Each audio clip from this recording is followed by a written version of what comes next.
선생님 안녕하세요. 네, 안녕하세요. 네, 선생님 저희가 이제 영상 처음 이제 촬영을 하는데 네. 간단히 소개 좀 부탁드릴게요. 저는 30대 말까지 성당을 다니다가 이 길을 가게 됐는데, 홍천에는 대법당이 있고 춘천에는 소법당을 이렇게 신령님 모시고 열심히 사는 박은자라고 합니다. 무량사, 또 요 소법당은 무량사고, 요건 처음에 신령님 모실 때 명패를 받은 거고요. 또 꿈으로 선몽을 받아서 귀인사라는 부처님 도량도 있고 신도량도 있는 귀인사라고 홍천에도 대법당을 모시고 있습니다.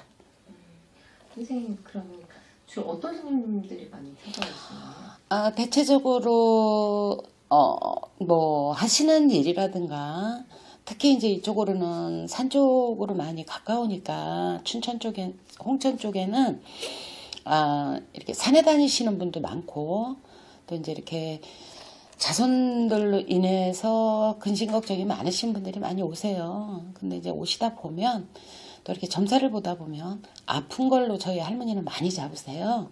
그래서 병원에 가시면 여지없이 할머니 말씀하신 대로 그 부위가 안 좋은 부위가 나오시고 어떻게 치료를 해라라고 말씀해 주셔서, 그렇게 해서 덕을 많이 보시는 분들이 소개를 많이 해 주셔서 그런 분들이 대체적으로 몸이 안 좋으신 분들이 많이 오세요. 정치하시는 분들이나 또 지금도 어디 누구시라 그러면 알을 정도로 유명하신 분들도 일도 여러 번 했고, 또 이제 농협 조합장님 분들 이렇게 출마하실 때 가능하시면 꼭 당선이 되실 것 같아요. 번호까지 나올 때도 있고, 그렇게 해서 하시는 분들도 지금도 현 그 직종을 갖고 계신 분들도 계시고, 또 도의원님이랑 시장님들 일도 더러 많이 했습니다. 이재명 대통령이시죠? 이분은 워낙 이제 유명해서 제가 따로 생년월일을 안 여쭤볼게요. 안 불러드릴게요. 네네네.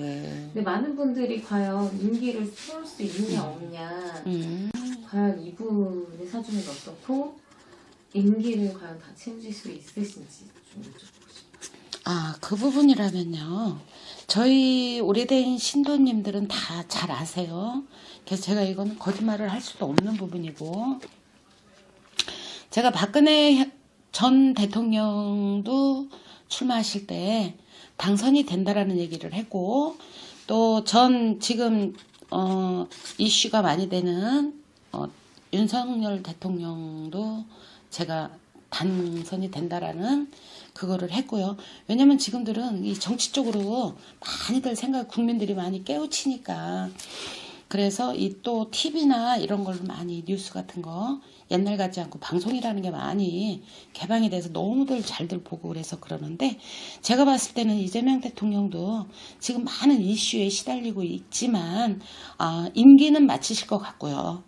또 인양반 간상으로 볼 때 초년이나 중년에는 많은 고생을 좀 겪으셔야 돼요. 초년에는 어려서 부모 품이나 형제 동기일신에 그런 우한 가설이나 또 혼자 노력을 해서 자수성가를 해야 되는 사주팔자를 갖고 계신 것 같아요. 관상을 봤을 때. 그러나 말년에 들어가면 그래도 시끄럽기는 하셔도 당신의 임기는 마치실 것 같고 많은 노력을 하시겠죠. 그래서 저는 뭐 임기는 마친다라고 생각합니다.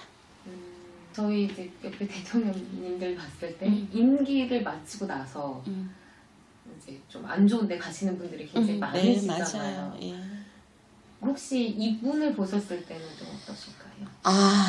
이재명 대통령께서도 저는 뭐 사주 같은 거는 잘 몰라요. 이분에 대해서는 이 TV나 이런 거를 보고 관상을 봤을 땐 아주 역대 대통령들보다도 많이 노련하신 분이세요. 노련하다라는 건 뭐냐면 아주 비상한 머리를 갖고 잘 빠져나가고 요령껏 잘 움직이는 사람.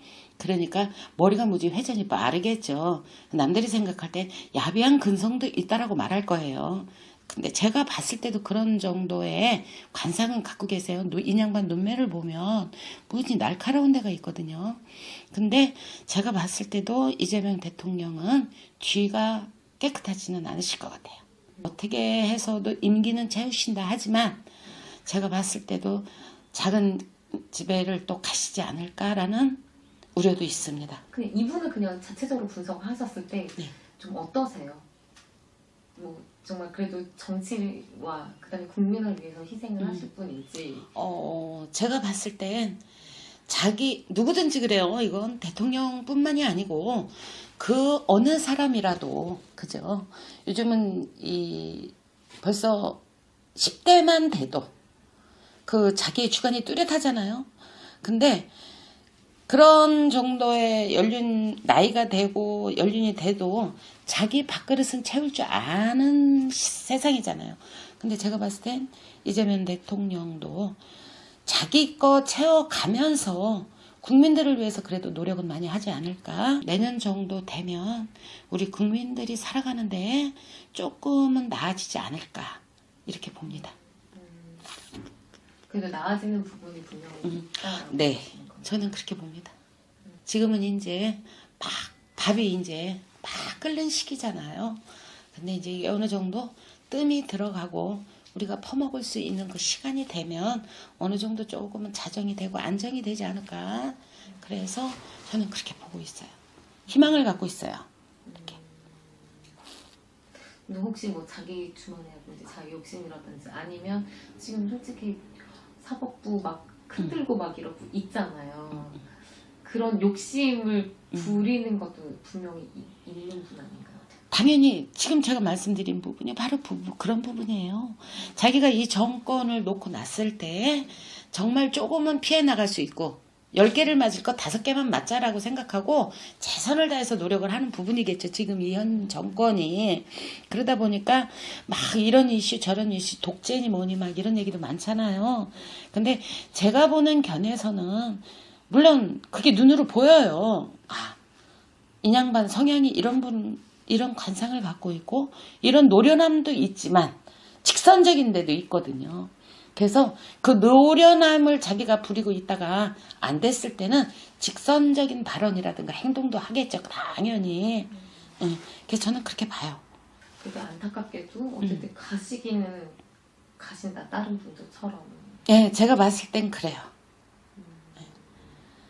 그래서 이 양반이 하간에 봤을 때 말년에 아주 들어갔을 때는 그래도 내가 이 세상을 살을 때 이재명이라는 이름을 어려운 과정 속에 본인이 자수성가를 해서 이만큼 일어나기는 했어도 누군가의 귀인이 나서서 도와주지 않았으면 이분이 이만큼 크지도 않았을 거예요. 그러나 이분 관상을 봤을 땐 귀인은 반드시 따는 관상이고 나를 따르라는 성향을 갖고 있는 사람이기 때문에 그렇게 오랜 세월 그 안에 들어가 있지는 않을 것 같고요. 그래도 제가 봤을 때는 많이 피해가지 않을까 싶어요. 말씀 감사합니다. 네.